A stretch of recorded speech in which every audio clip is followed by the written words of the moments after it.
سیرت طیبہ پڑھنے پڑھانے کا موقع عطا فرمایا۔ نیک کام کے لیے اللہ کی توفیق کا مل جانا یہ بہت بڑی نعمت ہے، اور اللہ کے حبیب صلی اللہ علیہ وسلم کی حیات طیبہ کو پڑھنے کا موقع مل جانا یہ اس سے بھی بڑی نعمت ہے کہ اللہ تعالیٰ کو جس کے ساتھ صرف محبت نہیں بلکہ خاص محبت ہے، جس عظیم ہستی کے ساتھ میرے اللہ نے موقع بموقع محبت کا اظہار فرمایا۔ کبھی میرے اللہ نے اپنے حبیب صلی اللہ علیہ وسلم کے چہرے کی قسم کھائی، والضحیٰ کے الفاظ بیان فرمائے۔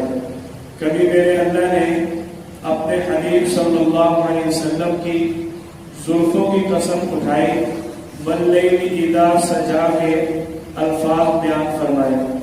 کبھی میرے اللہ نے اپنے حبیب صلی اللہ علیہ وسلم کے سینے کی بات کی، الم نشرح لک صدرک کے الفاظ بیان فرمائے۔ کبھی میرے اللہ نے اپنے حبیب صلی اللہ علیہ وسلم کی خوبصورت آنکھوں کی بات کی، ما زاغ البصر وما طغى کے الفاظ بیان فرمائے۔ اور میرے اللہ نے ایک موقع پر اپنے حبیب صلی اللہ علیہ وسلم کی شان اقدس کتنی اعلیٰ اور خوبصورت الفاظ میں بیان فرمائی۔ جملہ آیت مختصر ہے لیکن میرے اللہ کا فرمانا واقعتاً کمال ہے۔ اللہ تعالیٰ فرماتے ہیں وَرَفَعْنَا لَكَ ذِكْرَكَ، اور میرے حبیب ہم نے تیرے ذکر کو بلند کر دیا۔ یہ ہمارے نبی صلی اللہ علیہ وسلم کی شان ہے، فضیلت ہے کہ اللہ تعالیٰ نے آپ کے ذکر کو بلند کر دیا۔ آپ دیکھتے ہیں کہ دنیا کے اندر چند لوگ آج میرے نبی صلی اللہ علیہ وسلم کی شان اقدس میں گستاخی کرتے نظر آتے ہیں، جس کا نقصان ان لوگوں کو خود ہے۔ میرے نبی صلی اللہ علیہ وسلم کی شان مبارک کو کم کرنا تو درکنار، میرے نبی صلی اللہ علیہ وسلم کے مرتبہ میں سے ایک رائے کے دانے کے برابر بھی فرق نہیں آ سکتا، کیونکہ ضابطہ اور اصول اور قانون یہ ہے کہ اگر کسی شخص کو سورج کی روشنی اچھی نہیں لگتی، وہ سورج کے ساتھ نفرت کا اظہار کرتے ہوئے سورج کی طرف منہ کر کے تھوکے گا تو وہ تھوک اسی کو نقصان پہنچائے گا، نہ کہ سورج کو۔ اسی طرح چاند بھی اللہ تعالیٰ کی بنائی ہوئی ایک عظیم نعمت ہے۔ اگر کسی شخص کو اچھا نہیں لگتا تو وہ اس کے طرف رخ کر کے تھوکنا چاہے، نفرت کا اظہار کرنا چاہے تو اس کا نقصان اس شخص کو خود ہوگا۔ اللہ تعالیٰ نے میرے نبی صلی اللہ علیہ وسلم کو سورج کے ساتھ، آفتاب فلکیت کے ساتھ بھی تشبیہ دی ہے۔ میرے اللہ نے سراج منیرہ کے الفاظ کے ساتھ آپ صلی اللہ علیہ وسلم کی ذات کو تشبیہ دی۔ آپ صلی اللہ علیہ وسلم کی حیات طیبہ کو پڑھنا کیوں ضروری ہے کہ ایک مسلمان کے لیے اپنے بارے میں اتنا جاننا ضروری نہیں جتنا آپ صلی اللہ علیہ وسلم کے بارے میں جاننا ضروری ہے۔ ایمان اور اسلام اور اللہ تعالیٰ کے جتنے بھی احکامات ہیں، پیارے نبی صلی اللہ علیہ وسلم کی سیرت طیبہ، حیات طیبہ، افعال و اعمال و اقوال کو چھوڑ کر کچھ بھی ہم تک نہیں پہنچ سکتا۔ آپ صلی اللہ علیہ وسلم کی سیرت طیبہ ایک ایسا عنوان ہے جس پر نہ کسی کو کوئی اعتراض ہے، نہ کسی پر اس پر کسی کا کوئی اشکال ہے، اور آپ صلی اللہ علیہ وسلم کی حیات طیبہ سے ہی ہمیں اسلام کا سب سے پہلا مرکز اور روح نظر آتا ہے۔ اگر ہم کسی ایک شخصیت کے پیچھے چلیں اور ہمارا ایمان، اسلام اور عقائد سلامت رہے تو وہ شخصیت صرف اور صرف میرے اور آپ کے پیارے نبی صلی اللہ علیہ وسلم کی شخصیت ہے۔ آج کا ہمارا سبق آپ صلی اللہ علیہ وسلم کی سیرت طیبہ کے حوالے سے 2-4 عنوانات کو آج کھولتے ہیں۔ انشاءاللہ ثم انشاءاللہ جو باتیں آپ پڑھیں گے سنیں گے، ان باتوں کو سن کر آپ واقعتاً یہی محسوس کریں گے کہ ہم اتنا عرصہ آپ صلی اللہ علیہ وسلم کی سیرت طیبہ سے کیوں غافل رہے۔ آج کے ہمارے سبق کے اندر آپ صلی اللہ علیہ وسلم کا سب سے پہلے سلسلہ نسب کے بارے میں اللہ تعالی نے آپ کے سلسلہ نسب کے بارے میں جو فرمان مبارک پیش فرمایا، لَقَدْ جَاءَكُمْ رَسُولٌ مِّنْ أَنفُسِكُمْ عَزِيزٌ عَلَيْهِ مَا عَنِتُّمْ حَرِيصٌ عَلَيْكُمْ بِالْمُؤْمِنِينَ رَءُوفٌ رَحِيمٌ۔ حضرت انس رضی اللہ تعالیٰ عنہ سے مروی ہے کہ نبی کریم صلی اللہ علیہ وسلم نے اس آیت کی تلاوت فرمائی اور اس آیت کے پڑھنے کے بعد آپ صلی اللہ علیہ وسلم نے فرمایا، حسب اور نسب کے اعتبار سے میں سب سے اعلیٰ ہوں، سب سے افضل ہوں، سب سے اشرف ہوں۔ میرے آباء و اجداد میں حضرت آدم علیہ السلام سے لے کر آج تک کوئی شخص بھی ایسا نہیں گزرا یا کسی شخص نے اس کو زنا سی نظر سے دیکھا ہو۔ آپ صلی اللہ علیہ وسلم کیا فرما رہے ہیں کہ میرے آباء و اجداد میں حضرت آدم علیہ السلام سے لے کر اب تک کہیں آج تک زنا نہیں ہوا۔ سب آپ صلی اللہ علیہ وسلم کے سلسلہ نسب کے اندر نکاح ہی نکاح ہے۔ ابن عباس رضی اللہ تعالیٰ عنہ اور ابن شہاب زہری رحمۃ اللہ علیہ اس آیت لَقَدْ جَاءَكُمْ رَسُولٌ مِّنْ أَنفُسِكُمْ عَزِيزٌ عَلَيْهِ مَا عَنِتُّمْ حَرِيصٌ عَلَيْكُمْ بِالْمُؤْمِنِينَ رَءُوفٌ رَحِيمٌ کی تفسیر کرتے ہوئے یہ روایت نقل کرتے ہیں۔ ابن عباس رضی اللہ تعالیٰ نے فرمایا، ما بغت امرأۃ نبی قط، کہ آج تک کوئی بھی عورت انبیاء کے سلسلے نسب کے اندر زنا والی نہیں گزری۔ یعنی انبیاء کرام کا جو سلسلہ نسب ہے انتہائی پاکیزہ ہے۔ میرے اللہ نے دوسرے موقع پر جب حضرت عائشہ رضی اللہ تعالیٰ عنہا آپ صلی اللہ علیہ وسلم کی جو لاڈلی زوجہ محترمہ ہے ان پر بہتان لگا تو اللہ تعالیٰ نے جو آیات نازل فرمائی ان آیات میں سے ایک آیت ہے، وَلَوْلَا إِذْ سَمِعْتُمْ قُلْتُمْ مَا يَكُونُ لَنَا أَن نَّتَكَلَّمَ بِهَٰذَا سُبْحَانَكَ هَٰذَا بُهْتَانٌ عَظِيمٌ۔ اس آیت میں اللہ تعالیٰ آپ صلی اللہ علیہ وسلم کے ساتھ رہنے والے لوگوں کو مخاطب کر کے فرما رہے ہیں کہ تم نے نبی کی بیوی پر، نبی کی زوجہ محترمہ پر الزام اور بہتان سنتے ہوئے فوراً یہ کیوں نہ کہا کہ سبحانک ھذا بہتان عظیم، یہ بہت بڑا بہتان ہے۔ آپ صلی اللہ علیہ وسلم کو اور آپ کے ساتھ رہنے والوں کو میرا اللہ آپ کی زوجہ محترمہ کے نسب کے بارے میں اور آپ کی زوجہ محترمہ کی پاک دامنی کے بارے میں اللہ تعالیٰ کس انداز میں خبردار فرما ہے۔ اب آپ صلی اللہ علیہ وسلم کا ایک سلسلہ نسب ہے اور ایک طرف آپ کی زوجہ محترمہ ہے۔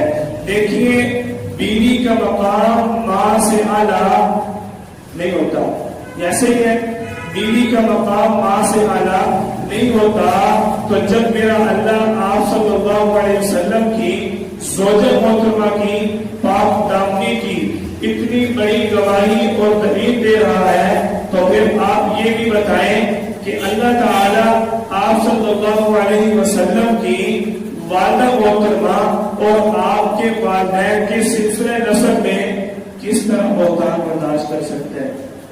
اللہ تعالیٰ نے انبیاء کے منصب نبوت کو اس انداز میں محفوظ کیا کہ آج تک کوئی نبی بھی ایسا نہیں ہے سوائے حضرت عیسیٰ علیہ السلام کے کہ جس پر ان کی قوم نے زنا کی تہمت لگائی ہو۔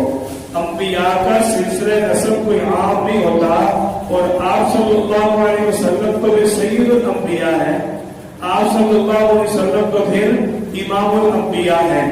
یہ انبیاء کرام کا سلسلہ نسب ہے۔ حضرت عیسیٰ علیہ السلام پر یہودیوں نے تہمت لگائی تھی، حضرت مریم علیہ السلام پر۔ کیوں؟ کیونکہ اللہ تعالی نے حضرت عیسیٰ علیہ السلام کو بغیر باپ کے پیدا کیا تھا۔ انبیاء کا سلسلہ نسب کتنا مضبوط اور محفوظ ہے، کتنا اعلیٰ ہے، اللہ تعالیٰ اس کی کتنی خوب وضاحت فرما رہے ہیں۔ آپ صلی اللہ علیہ وسلم کے سلسلہ نسب کے بارے میں ابھی حضرت ابو سفیان رضی اللہ تعالیٰ عنہ جو حضرت امیر معاویہ رضی اللہ تعالیٰ عنہ کے والد گرامی ہیں، ابھی اسلام قبول نہیں کیا تھا کہ روم کے بادشاہ سے ان کی ملاقات ہوئی، تو وہاں پر روم کے بادشاہ نے ان سے سوال کیا کیف نسبہ فیکم، کہ تمہارے اس نبی کا نسب کیسا ہے؟ تو حضرت سفیان رضی اللہ تعالیٰ عنہ جو ہے یہ آپ ابھی مسلمان نہیں ہوئے تھے، اس وقت آپ صلی اللہ علیہ وسلم کے نسب کے بارے میں گواہی دیتے ہیں۔ صحیح بخاری کے اندر یہ الفاظ موجود ہیں، هو فینا ذو نسب، کہ اس کا نسب ہمارے اندر بہت اعلیٰ ہے، اس کا خاندان ہم میں سے بڑا اعلیٰ ہے۔ یہ آپ صلی اللہ علیہ وسلم کا مختصر سلسلہ نسب اور اس کی پاکیزگی آپ حضرات کے سامنے رکھی۔ آپ صلی اللہ علیہ وسلم کا جو سلسلہ نسب ہے، آپ کے والد گرامی اور آپ کی والدہ محترمہ دونوں کا سلسلہ نسب 8 پشتوں تک الگ الگ ہے، اور کلاب بن مرہ تک جا کر آپ صلی اللہ علیہ وسلم اور آپ کی والدہ محترمہ کا سلسلہ نسب ایک ہو جاتا ہے۔ آپ کی والدہ محترمہ کا سلسلہ نسب آپ کی پشت میں 5 سلسلے ہیں، جن کے بعد کلاب بن مرہ آپ کے داداؤں کے اندر ان کا نام آتا ہے، اور نبی صلی اللہ علیہ وسلم کے والد حضرت عبداللہ کی طرف سے جب سلسلہ نسب چلتا ہے تو آپ صلی اللہ علیہ وسلم کے سلسلہ نسب میں 7ویں پشت پر جب کلاب بن مرہ کا نام آتا ہے، اس سے آگے آپ کے والد محترم اور آپ کی والدہ محترمہ دونوں کا سلسلہ نسب ایک ہو جاتا ہے۔ اب آپ صلی اللہ علیہ وسلم کا خاندان کون سا ہے؟ آپ کے خاندان کا نام ہے بنو ہاشم، آپ کے قبیلہ کا نام ہے قریش۔ پہلے بنو ہاشم، ہاشم بنو ہاشم کیوں کہا جاتا ہے؟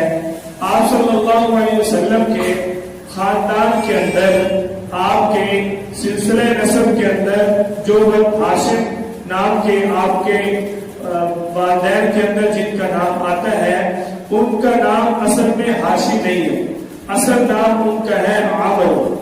تو ہاشم ان کا نام اس لیے پڑا کہ مکہ کے اندر بسا اوقات احد کا عالم ہوتا تھا، مکے کے اندر بھوک ہوتی، پیاس ہوتی، کھانے پینے کے لیے کچھ میسر نہ ہوتا، تو آپ کے جو سلسلہ نسب کے اندر حضرت ہاشم آتے ہیں، ان کا کام یہ ہوتا کہ یہ ایک بڑی سی پارات کے اندر، بڑے برتن کے اندر رسید بنا کر گوشت کا شوربہ لے کر اس کے اندر روٹیوں کے ٹکڑے ڈالتے، ان کو بھگو کر آپ جو اپنے علاقے والے مکے والوں کو کھلایا کرتے تھے، اور ہاشم کا معنی ہے شریک بنا کر لوگوں کو کھلانے والا، اس لیے ان کا اصل نام تو عامر ہے، تو ان کا نام ہاشم اس لیے پڑا کہ ہاشم جو ہے یہ اسم فاعل کا صیغہ ہے، تو ان کو ہشم کا اصل معنی تھا کہ روٹیوں کے ٹکڑے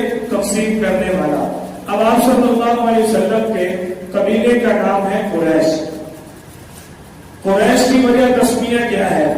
قریش کو قریش کہنے کی وجہ کیا ہے؟ آپ صلی اللہ علیہ وسلم کے قبیلہ کا نام قریش ہے، اور قریش کو قریش کہنے کی وجہ یہ ہے، قریش کا معنی ہے بہادر۔ ایک جانور کا نام ہے جو جانور سمندر کے اندر زندگی گزارتا ہے اور ہر جانور کو وہ کھا سکتا ہے، اس کو کوئی نہیں کھا سکتا، اتنا بڑا وہ جانور ہے۔ اور اس کی بہادری کو دیکھتے ہوئے اہل عرب نے اپنے قبیلے کا نام قریش رکھا ہوا تھا۔ آپ صلی اللہ علیہ وسلم کے دادا کا نام شیبۃ الحمد ہے، جو مشہور عبد المطلب کے نام سے ہے۔ آپ کے دادا کا نام کیا ہے؟ بلند آواز سے کہنا۔ شیبۃ الحمد، چاند کے چہرے والا، چاند کی روشنی جیسا چہرہ۔